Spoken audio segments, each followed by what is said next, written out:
Hello everybody, Ellie here for WhoCulture, and we are back in business. And before I go any further, big congratulations to the Lionesses, because what a performance that was. Wow, my heart was in my mouth, it was stressful, it was intense, but the Lionesses, not once, but twice, Euros champions. Yes! Come on the girls! But of course, that's not actually what I'm here to talk about, as much as I'd love to talk about the women's football.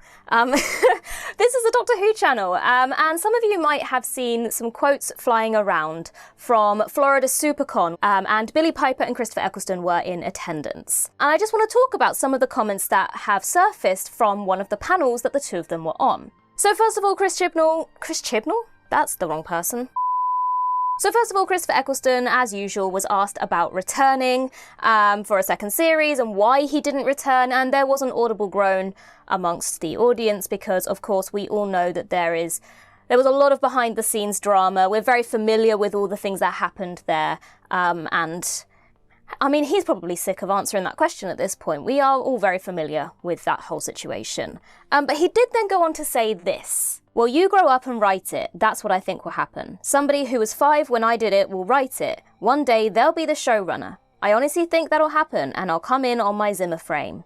I guess if you want to look for a bright side here, it's nice to hear Christopher Eccleston talking about a second series appearance in a more positive way than he has in the past, even if it is very much a joke in this instance. But potentially, if we did move forward into a new phase of Doctor Who and Russell T Davies wasn't involved and Bad Wolf wasn't involved, we all know very, very clearly how he feels about that whole team.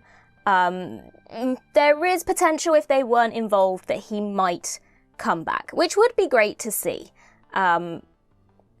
I don't know. He has been back for Big Finish more recently. And he's done some Ninth Doctor and Rose audios for them, which is still yet to come. I guess, compared to a time where it looked nigh on impossible that Christopher Eccleston would ever return to Doctor Who in any capacity at all, we are in a time where that is slowly changing, and he has stepped forward to do some of the audios. If I'm being perfectly honest, I'm not sure that we're going to see Christopher Eccleston returning to Doctor Who anytime soon. The whole situation with Christopher Eccleston aside, we all know my opinion at this point about bringing back all these past Doctors. I've said it many times in the last year. I think David Tennant needs a rest, and I think really for the show to move forward and be successful, we need to maybe have more of a reboot than what the Disney era ended up being, and a kind of a refresh. Don't get me wrong, I'd love to see Christopher Eccleston back. Maybe we will. I think if we are going to go down the route of another set of specials that have past actors, I would like it to be Christopher Eccleston over David Tennant again. And I say that with a little bit of bated breath because David Tennant is my Doctor. But I think, it would be a better choice if we were going to go down that route again. But I think maybe we're reading a little bit too much into a comment that was potentially made to a young fan and probably made their day, from Christopher Eccleston telling them that they should write it and he'll be in it, but how much truth was there in that? I think maybe we're reading a little bit too much into that. I mean, the other thing he said is he wants to meet the kids with the gas masks again, and as much as it traumatized me as a child, I'm here for it. Let's do it. The return of the gas mask zombies and the Ninth Doctor. Sorted. So in that same panel, we also had Billie Piper, and of course it was inevitable. She was asked about her appearance, her return in the reality war, and this is what she said.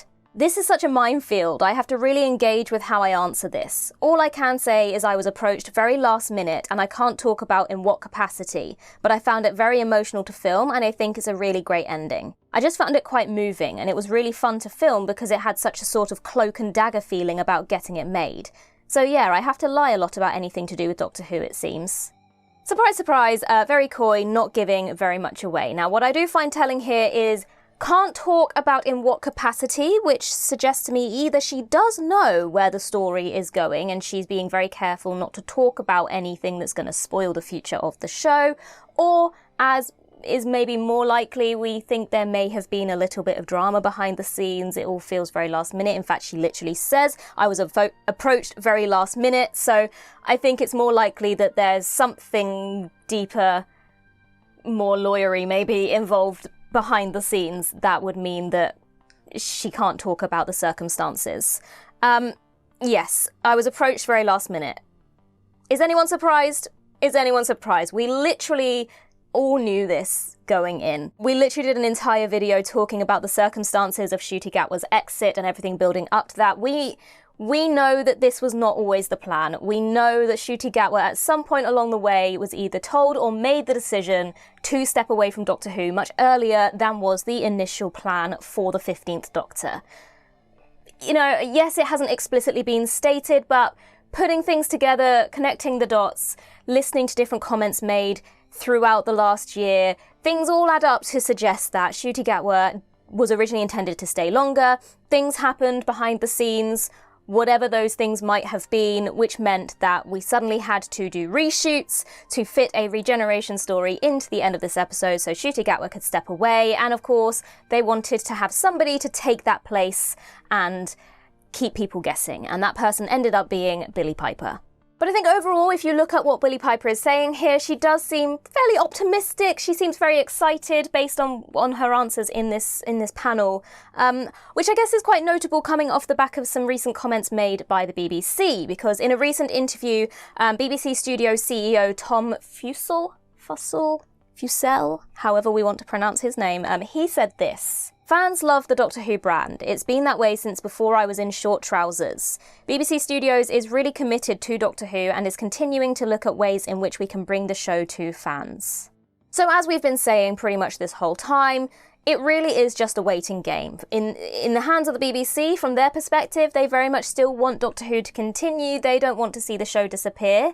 And it's just a case of waiting to see where the show ends up in terms of, is it Disney, is it a different streamer, who the showrunner is going to be, is Russell T Davies going to stick around, are we going to hand over to some fresh hands, some fresh eyes, some fresh creativity for the show, and when it does inevitably return, are we going to continue with this Billie Piper ending, or is it going to be ignored entirely in favour of a new story? I think if it's made sooner rather than later that we will continue with the Billie Piper thing, but my gut says that if that is the case, it will be maybe a special, maybe a few specials in a similar vein to the 60th anniversary, but I don't see them doing an entire series or an entire era of a Doctor with the character being played by Billie Piper.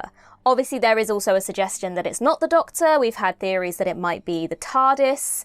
We've had theories that it could be connected to the whole Bad Wolf situation, potentially the Moment. There are lots and lots of theories as to who this is, and it might not be the Doctor, but obviously at the moment we don't know. I don't think I would be massively impressed if they did ignore it, because then it just gives an air of why bother doing it in the first place.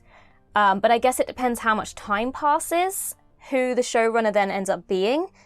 You've got to hope that Russell T Davies at least has some sort of an idea of where this would be going. Personally, I do feel like the episode would have been just as good if it had ended ambiguously and we just saw Ncuti Gatwa regenerating but cut to black before we saw who he regenerated into. I could eat my words, it could end up being a really, really great story, and we might see something brilliant in the future surrounding Billie Piper in this role as potentially the Doctor, potentially something else. I don't see it being more than a special or a few specials, but let's see what happens, I guess. Obviously, the future of Doctor Who is something that is talked about a lot lately. It's all we can talk about because we don't know. It's very uncertain. We have got an entire video out on the channel now where myself and Sean have been discussing the potential streamers that might pick up Doctor Who moving forwards, the likeliness of that, what that would mean for each studio. But yeah, let me know in the comments down below your thoughts on this situation. Do you think Christopher Eccleston is likely to return? Who do you think Billie Piper is going to end up being, and do you think they will continue that storyline when they eventually figure out what's happening, or will it be ignored entirely? What are your theories? What are your thoughts? Let me know. Look forward to seeing you all very, very soon. Look after yourselves. I hope you've all been enjoying the heat wave that we've been living through over the last couple of months. Yeah, take care. In the meantime, I've been Ellie for WhoCulture, and in the words of River Song herself, goodbye, sweeties.